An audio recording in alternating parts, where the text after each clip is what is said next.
갈라디아서 2장 20절 말씀, 우리 바울의 십자가 시리즈 세 번째 말씀입니다. 갈라디아서 2장 20절 말씀 우리 찾으셔서 한음성으로 함께 읽도록 하겠습니다. 갈라디아서 2장 20절 함께 읽습니다. 시작. 내가 그리스도와 함께 십자가에 못 박혔나니 그런즉 이제는 내가 사는 것이 아니요 오직 내 안에 그리스도께서 사시는 것이라. 이제 내가 육체 가운데 사는 것은 나를 사랑하사 나를 위하여 자기 자신을 버리신 하나님의 아들을 믿는 믿음 안에서 사는 것이라. 아멘. 한 주간 평안하셨습니까? 우리 성도님들은 다 믿음이 좋으셔가지고요, 다 아멘이세요. 하지만 제가 요즘 개인적으로 만나시는 분들 중에 평안하지 못한 분들이 참 많이 계십니다. 오히려 피곤하다, 지치다, 인생이 끝이 없다, 번아웃이 온 것 같다.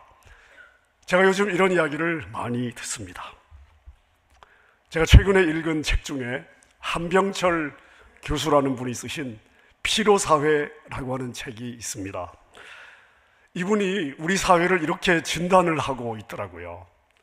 옛날 우리 부모님들 세대, 또 우리 여기 계신 우리 어른분들은 어릴 때죠. 자, 여러분, 예전의 시대는요, 규율 사회였습니다. 우리에게 이거 하면 안 돼, 저거 하면 안 돼, 이렇게 뭘 하면 안 된다고 금지하는 것들이 많았어요. 우리는 그런 이야기를 들으면서 자랐습니다. 근데 21세기는 어떤 사회냐면 성과 사회예요. 지금의 세대는 우리를 향해서 Yes, you can do it. 할 수 있어. 해봐. 여러분, 듣기에 참 좋아요. 긍정적입니다. 자, 그런데 여기에 아주 무서운 함정이 있습니다. 할 수 있다는 말을 계속 듣다 보니까요, 쉴 틈이 없어요. 남들보다 잘해야 되고요, 더 예뻐져야 되고요, 더 열심히 뭔가를 해야 되고, 돈도 남들보다 더 많이 벌어야 되고요, 더 좋은 대학에 들어가야 됩니다. 끊임없이 남들과 비교하며 살아가게 되는 거예요. 그러니까 옛날에는 남이 나를 착취했다면, 우리가 살고 있는 지금 이 시대는 내가 나를 착취하는 시대입니다. 저자는 이것을 자기 착취라고 부르고 있습니다. 내가 내 삶의 주인이에요. 내가 나의 사장인데 동시에 내가 나의 노예예요. 내가 나를 채찍질합니다. 더 노력해, 더 부족해, 이걸로는 안 돼. 자, 그래서 우리 현대인들을 보면 몸이 약해서 쓰러지는 경우보다 정신이 소진이 되어 감정의 에너지가 다 소진이 되어가지고 쓰러지는 경우들이 훨씬 많습니다. 여러분, 우울증이 그 결과가 아닙니까? 공황장애가 그 결과가 아닙니까? 번아웃 증후군이라고 하는 것도 결국은 그것의 결과라고 할 수가 있겠죠. 이것들이 다 어디서 오느냐 하면, 내가 나의 가치를 내 힘으로 증명해 보이겠다, 증명해라, 넌 할 수 있다, 이런 사회의 분위기가 우리를 몰고 간 결과가 아닐까요? 자, 근데 오늘 우리가 읽은 갈라디아서 2장 20절의 말씀은요, 이 지독한 자기 착취의 사슬을 끊어내는, 또 끊어야 되는, 끊어내라는 하나님의 명령입니다. 오늘 이 말씀을 통해 내가 나를 들들 볶던 우리의 삶을 끝내고, 여러분의 삶에 우리 주님이 주시는 진짜 쉼이, 안식이 시작될 수 있기를 바랍니다. 자, 근데 이 엄청난 말씀이 어떻게 나오게 되었는가? 어떤 상황에서 나오게 되었는가? 이 갈라디아서 2장 20절의 말씀은 바울 사도가 조용한 서재에서 묵상하다가 나온 시가 아니에요. 아주 긴박하고 험악하고 어떻게 보면 굉장히 살벌한 상황에서 나온 바울 사도의 신앙의 고백입니다. 성경학자들은 이것을 안디옥 사건이라고 부르는데요. 자, 초대교회 안디옥 교회는 어떤 교회였습니까? 이방 땅에 세워진 최초의 교회. 유대인과 이방인들이 함께 어우러져서 신앙생활하던 정말 아름다운 교회였습니다. 이 교회 초대 담임 목사가 바나바고요. 그 바나바가 바울을 불러서 공동 담임 목사로 목회를 했죠.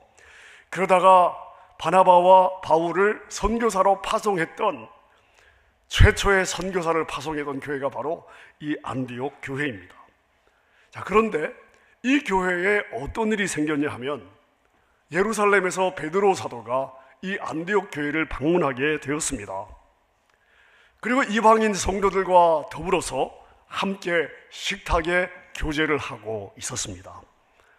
자, 원래 유대인들은 율법에 의하면 이방인들과 같이 밥을 먹으면 안 돼요. 어울리면 안 돼요. 같은 자리에 있으면 안 됩니다. 그러니까 식탁의 교제도 율법에 의하면 하면 안 되는 것이죠. 근데 우리가 고넬료 사건을 보면 하나님이 이 고넬료 사건을 통해서 베드로에게 환상을 3번이나 보여주시잖아요. 내가 깨끗하게 한 이방인을 왜 니네들이 정죄하냐? 정죄하지 마라. 나는 유대인의 하나님일 뿐만 아니라 이방인의 하나님이 된다라고 하는 사실을 하나님은 3번의 똑같은 환상을 통해서 베드로에게 알려주셨거든요. 그러니까 베드로가 그 부분에 마음에 자유함이 있었던 거죠. 그래서 안디옥 교회를 방문한 자리에서 이방인들과 스스럼 없이 식탁의 교제를 하고 있었습니다.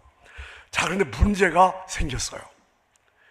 예루살렘에서 방문객들이 들이닥쳤는데 야고보 사도가 보낸 사람들이었습니다. 이 사람들은 율법을 목숨처럼 여기는 아주 보수적인 유대인들이었습니다.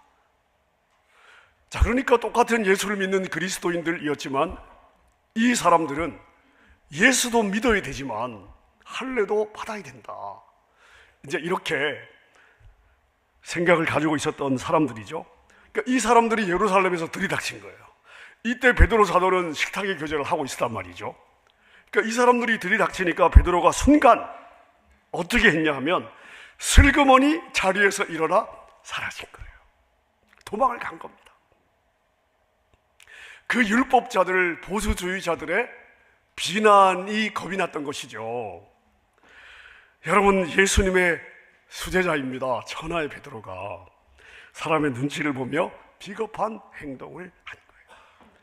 그러니까 여러분, 이 베드로 사도가 사라지니까 그 식탁에 교제를 하던 다른 유대인 그리스도인들도 어떻게 했을까요? 함께 이거 괜히 이게 들키면 안 되겠구나 하는 생각 때문에 그냥 다 없어진 거예요.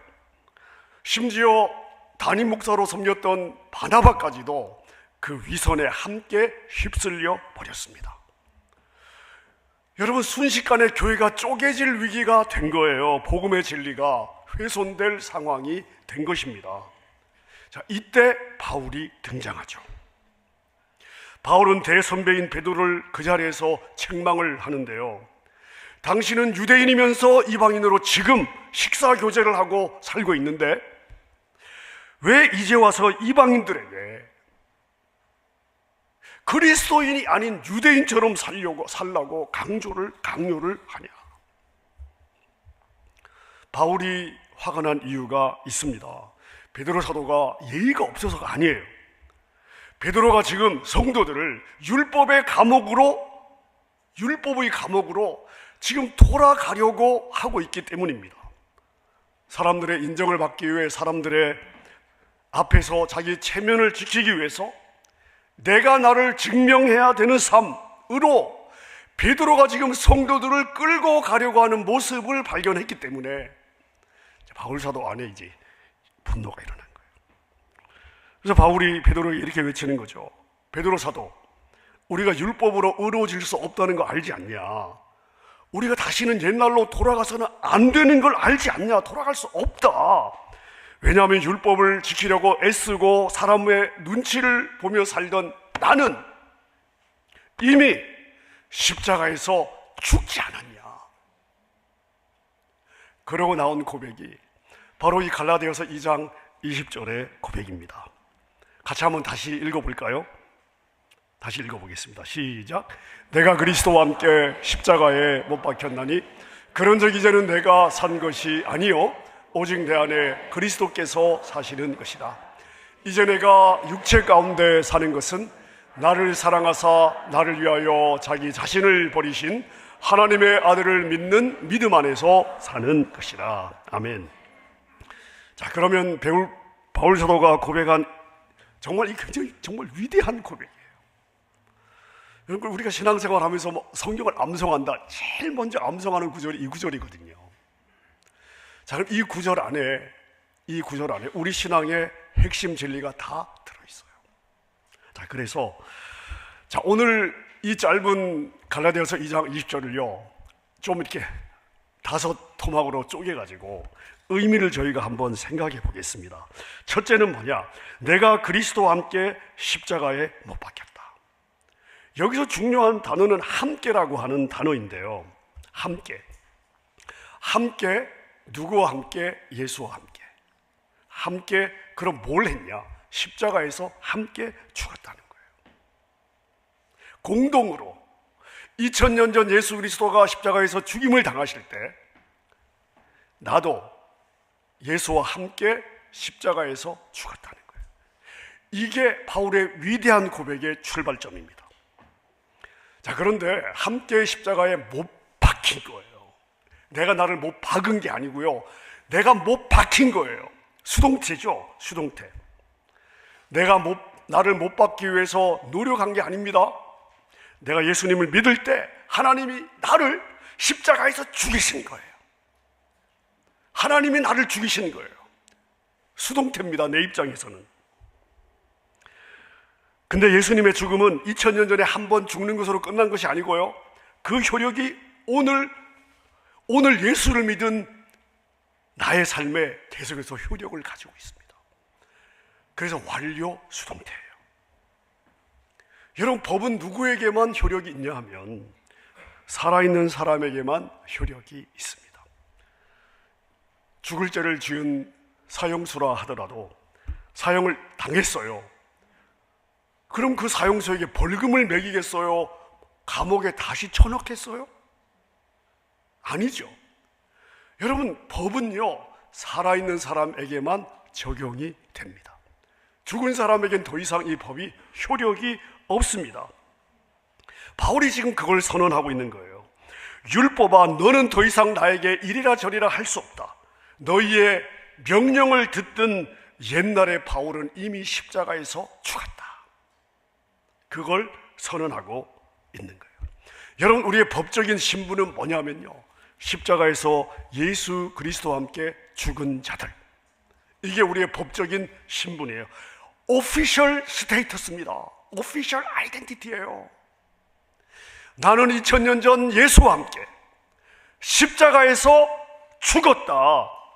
여러분, 우리는 십자가에서 죽은 자들인 줄로 믿습니다. 자, 그 다음에 두 번째를 보세요. 그런즉 이제는 내가 사는 것이 아니요. 여러분, 이게 오늘 설교 핵심 중에 하나인데요, 십자가에서 죽었어요. 멀쩡하게 살아있는데요, 십자가에서 죽었다며요. 멀쩡하게 살아있잖아요. 그럼 십자가에서 죽은 건 뭐예요? 뭐가 죽은 거예요? 십자가에서 죽은 대상은 누구입니까? 자, 여러분, 2000년 전에 예수 그리스도와 함께 십자가에 죽은 대상, 우리의 무엇이 죽었느냐 하면요, 우리의 자아가 죽은 거예요. 우리의 자아, 이게 바로 피로사회의 주범입니다. 끊임없이 남과 비교하고, 남이 잘 되면 배가 아파, 질투하고, 다른 사람을 험담하고, 인정받지 못하면 견딜 수 없어 하는 그 자아요.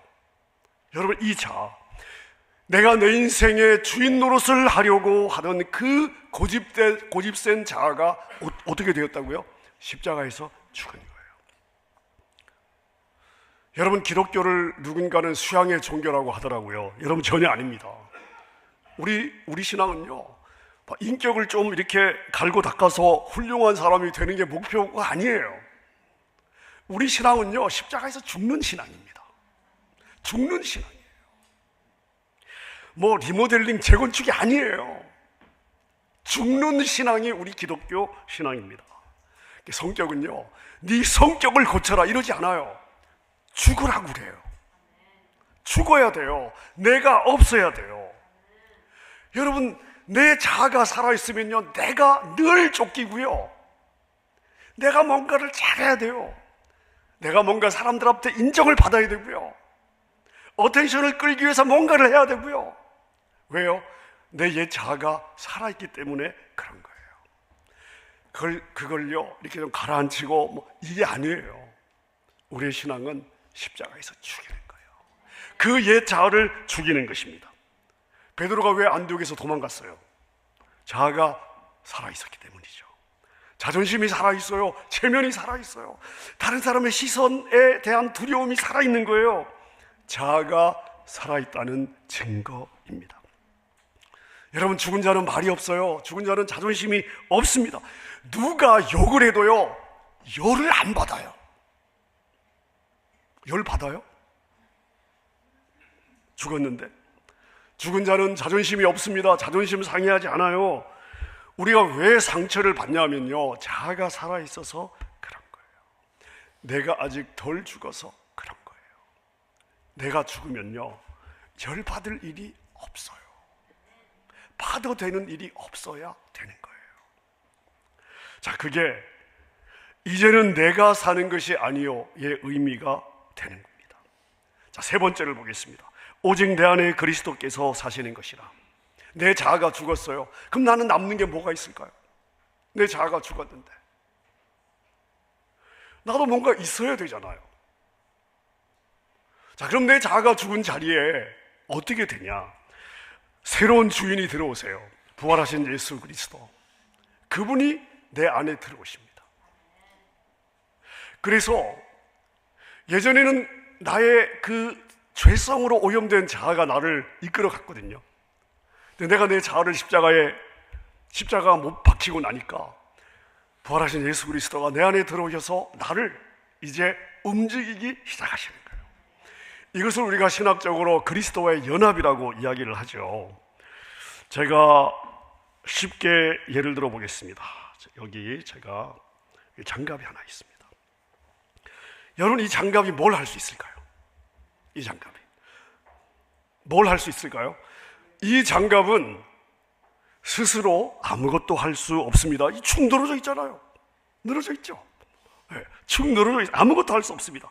자, 그런데 이 장갑 안에요, 제 손이 들어갔습니다. 장갑이 움직이기 시작하죠. 움직이기 시작합니다. 물건을 잡습니다. 제가 목이 칼칼하면 먹는 사탕도 잡을 수가 있습니다. 누가 하는 거예요? 장갑이 하는 거예요? 이 손이 하는 거예요? 손이 하는 거예요.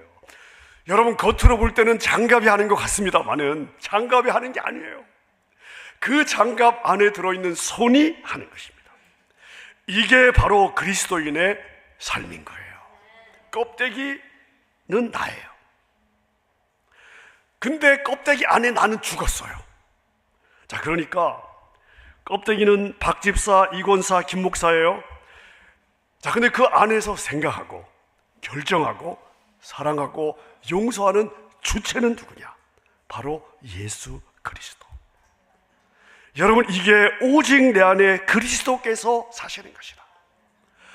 오직 예수 그리스도만이 사는 삶, 예수 그리스도의 온전한 이끌림을 받고 지배를 받는 삶. 여러분, 이게 내가 죽어야 내 안에 계신 예수님이 온전하게 드러나겠죠. 바울 사도가 오직 내 안에 오직 예수 그리스도가 사시는 것이다.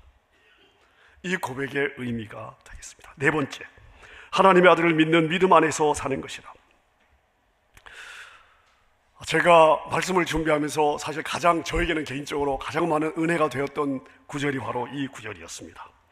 지금 바울이 믿음 안에서 산다고 고백을 하잖아요. 근데 제가 이제 설교를 준비하면서 요즘 제가 원어 스타디를 많이 하고 있는데요, 원어를 보니까 두 가지 해석이 가능하더라고요. 첫 번째 해석은 뭐냐면 내가 하나님의 아들을 믿는 믿음으로 사는 거예요. 그러니까 이 믿음은 내 거예요. 믿음의 대상은 하나님의 아들이에요. 내가 하나님의 아들을 믿는 믿음으로 내가 사는 거예요. 자, 그런데 원어에 또 다른 의미가 있더라고요. 두 번째 의미는 뭐냐면요, 하나님의 아들의 믿음이에요. 내 믿음이 아니에요. 하나님의 아들의 믿음입니다. 예수님의 믿음이에요. 예수님이 가졌던 믿음, 예수님이 가졌던 신실하심, 그 믿음으로 내가 사는 거예요. 근데 여러분, 정말 이 해석이 저에게 도전이 되었고 은혜가 되었습니다. 여러분, 제가 목사잖아요. 목사인 건 아십니까?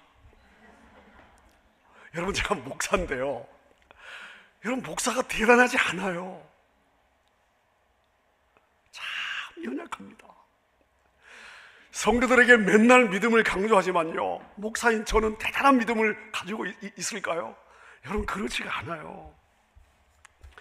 얼마나 믿음이 약한지요. 아침에는 기도하면서 주님 믿습니다, 이렇게 고백을 하다가요, 저녁에는요, 주님 계시기는 하신 겁니까? 여러분, 이렇게 흔들리는 게 목사예요. 그러니까 내가 나의 믿음으로 살아요? 택도 없어요. 그럼 우리의 믿음은 어떤 믿음인가 하면, 내 안에 계신 하나님의 아들 예수 그리스도, 그분의 신실하신 믿음, 그분의 신실하심에 나를 맡기고 사는 믿음이 되는 거예요. 나의 믿음은 약하지만 내 안에서 나를 움직이시는 우리 주님의 믿음은요, 흔들림이 없죠. 신실하시죠. 그러니 주님이 나를 붙들어 주십시오. 이 믿음 안에서 사는 거예요. 자, 마지막 다섯 번째는 뭐냐? 나를 사랑하사 나를 위하여 자기 자신을 버리셨어요. 우리 예수님이 십자가에서 죽으셨잖아요. 왜 죽으셨어요? 나를 사랑하셨기 때문이에요. 인류를 사랑하셨다?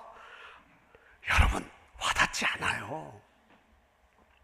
인류를 사랑하세요. 근데 나랑은 무슨 상관이 있어요? 여러분, 이게 우리 심보 아닙니까? 근데 바울 사도는요, 그게 아니에요. 우리 주님이 자기를 버리신 이유, 생명을 버리신 이유, 하늘 보좌 버리시고 땅에 오셔서 피조물에 의해서 죽임을 당하신 이유가 뭐냐? 나를 사랑하셨기 때문이다. 오늘 우리 찬양대 가사 들으면서 제가 설교할 필요가 없겠다는 생각이 들었습니다. 딱 이 갈라디아서 2장 20절의 말씀이잖아요. 예수님이 우리를 사랑해 주셨기 때문에 여러분, 우리는 더 이상 율법의 종이 아니라 주님이 나를 사랑해 주신 그 사랑의 종으로 살게 되는 거예요. 자, 우리가 이 말씀을 좀 더 깊게 이해하기 위해서 레위기를 한번 볼 필요가 있습니다. 제가 예전에 레위기 1장 1절부터요 8절까지를 설교한 적이 있습니다. 구약시대 이 제사를 제가 한번 설명한 적이 있는데요. 자, 내가 그리스도와 함께 십자가에 못 박혔다. 여러분, 이 고백 안에 구약의 제사의 원리가 들어있습니다. 레위기에 보면 제사가 5종류가 있어요. 자, 그런데 이 5종류 중에 번제는요, 약간 다른 4가지 제사와 다른 점이 있습니다. 이 4가지 제사는 내가 이제 짐승을 잡아서 이제 제물로 드리고 나면 고기가 남잖아요. 이렇게 태우고 나서 제사장이나 제사를 드린 당사자가 이 고기를 먹을 수가 있습니다. 자, 그런데 이 번제는요, 그게 아니에요. 번제는 뭐냐? 이 짐승의 가죽만 쫙 벗기고요, 그 다음에 머리 끝부터 발끝까지 내장과 기름까지 모조리 제단 위에 올려서요, 제가 될 때까지 다 태웠어요. 다 태워서 연기로 하나님께 올려드리는 거예요. 그래서 여러분들 레위기를 읽어보세요. 그 고기 태우는 냄새를 우리 하나님이 너무 좋아하십니다. 하나님께서 그냥 흠양하셨다. 냄새가 너무 막 이런 그 하나님이 그 좋아하시는 표현들이 레위기서에 아주 그냥 곳곳에 들어 있습니다. 자, 그럼 이건 무엇을 상징할까요? 번제, 가죽을 벗겨낸 모든 것을 다 태운다. 자, 무엇을 상징할까요? 완전한 자기 소멸, 남김없는 헌신입니다. 여러분, 하나님은 반쪽짜리 나를 좋아하지 않아요. 하나님은 내 자아의 전부가 다 태워지기를 원하십니다. 여러분, 여러분의 배우자가 99% 여러분을 사랑하는데 나머지 1%는 딴 사람한테 관심을 가지면 괜찮으시죠? 괜찮으세요? 마음이 너그러우신 것처럼 저를 바라보시는데 속은 전혀 안 그러실 것 같습니다. 내가 나의 배우자에게 100%를 주듯이 나의 배우자의 100%를 원하는 게 당연한 마음 아닙니까? 하나님이 100%를 우리를 주셨잖아요. 그 100%를 우리에게 기대하시는 것이 당연한 거예요. 하나님은 내 자아의 전부가 다 태워져서 주님이 내 안에 들어오셔서 나의 100%를 지배하기를 원하세요. 그게 우리에게 복이거든요. 자, 근데 이 번제를 드릴 때 아주 중요한 절차가 있습니다. 안수의 절차. 제가 레위기 1장 설교하면서 제가 한번 말씀을 드렸는데요. 제물을 바치는 사람이 이제 제물로 곧 태워질 그 짐승의 머리에 이렇게 손을 얹고 안수를 해요. 자, 그런데 손만 가볍게 얌전하게 올리면 안 돼요. 지금 여기에 히브리어로 안수하다, 레위기를 보면 안수하다라는 단어가 계속 반복이 되는데 이 안수하다라고 하는 히브리어 단어는 사마크라고 하는 단어예요. 근데 이 단어의 의미는 뭐냐면요, 손을 살짝 얹는 게 아니에요. 자기 자신의 모든 체중을 다 실어서 누르는 거예요. 자, 그럼 이때 어떤 일이 일어나냐 하면 영적인 세계에서 전가, 트랜스퍼가 일어나는 거예요. 내가 이 제물의 머리를, 내 체중을 다 실어서 누르면서 이 안수하는 당사자가 뭐라고 고백을 하냐면요, 하나님, 이 짐승이 바로 나입니다. 나의 모든 죄가 이 짐승에게 넘어갑니다. 이 짐승이 죽는 것이 곧 내가 죽는 것입니다. 근데 이게 신약에 와서 십자가예요. 십자가가 바로 우리가 태워지는 번제단인 것이죠. 우리가 믿음으로 예수님을 붙잡는 순간 어떤 일이 일어나냐 하면 우리의 모든 죄와 연약함과 우리의 허물과 우리의 죄로 오염된 옛 자아가 예수님께 사마크 되는 거예요. 트랜스퍼 되는 거예요. 전가되는 거예요. 나의 모든 죄가 예수님께 전가가 되는 거예요. 근데 여러분, 구약에서는 짐승을 잡잖아요. 짐승이 대신 죽고 그 짐승을 잡은 당사자는 살아서 집으로 갔습니다. 근데 신약의 십자가는 틀려요.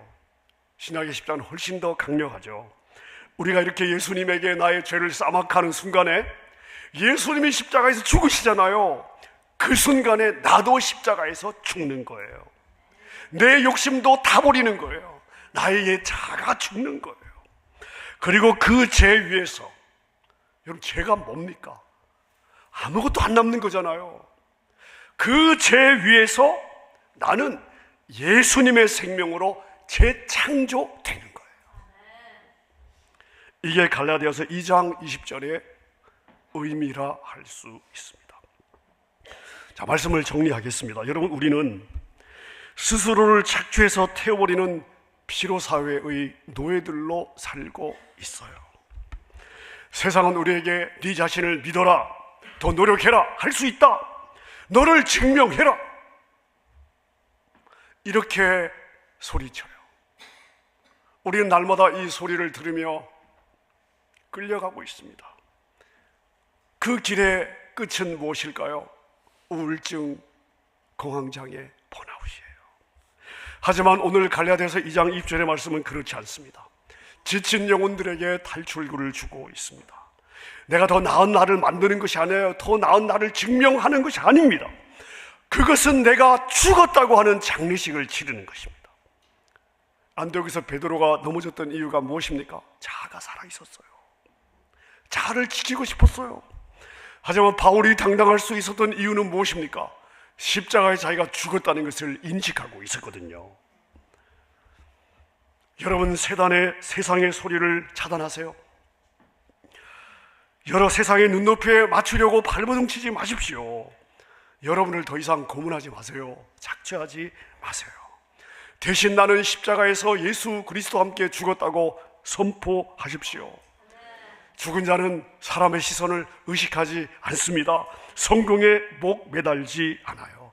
실패도 절망하지 않습니다. 자존심 없습니다. 여러분, 이 시간 우리 십자가 앞에 함께 나아가십시다. 믿음의 손을 십자가 예수 그리스도의 머리에 함께 얹고 나의 자존심, 나의 인정욕구, 나의 불안, 나의 쫓기는 마음, 내가 주인되려 했던 나의 옛 자아를 우리 주님께 맡겨드리십시다. 그리고 고백하는 거예요. 주님, 나는 십자가에서 죽었습니다. 이제 내 안에는 오직 예수 그리스도만 사십니다. 주님이 내 삶을 이끌어 주시고 다스려 주십시오.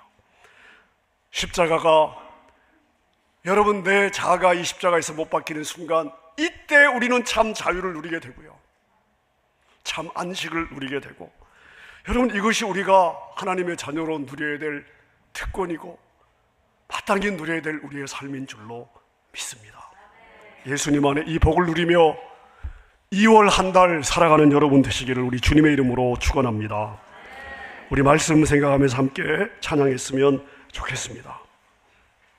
주홍빛보다 더 붉은 내 죄를 그리스도의 피로 다 씻어 주셨어요.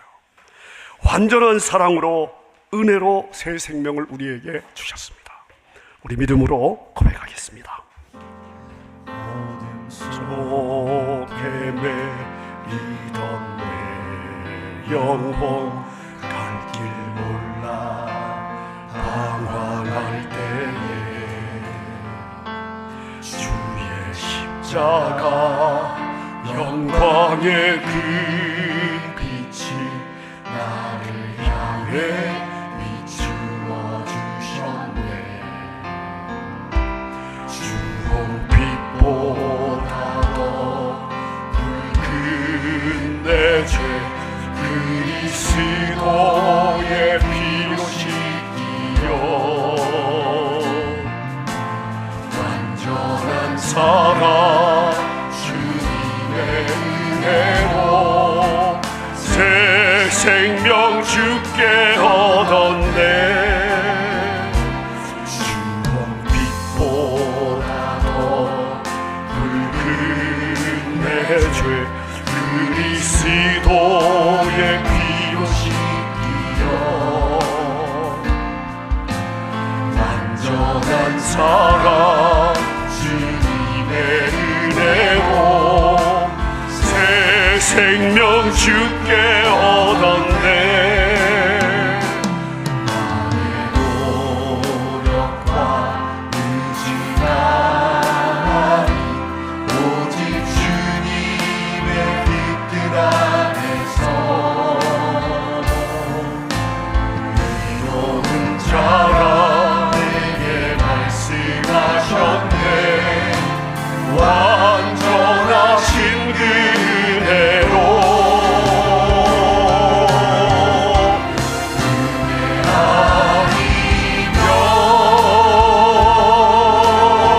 아니면 나서지 못하네.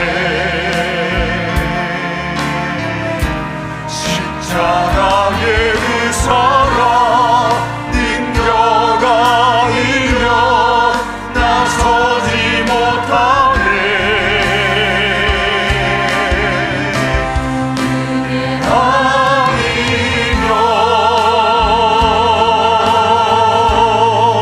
나서지 못하네.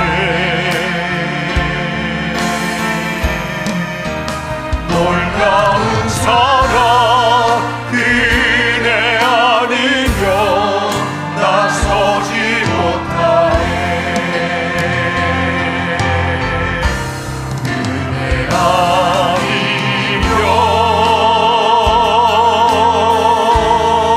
나서지 못하네. 십자가의 그 사랑 능력 아니면 나서지 못하네. 은혜 아니면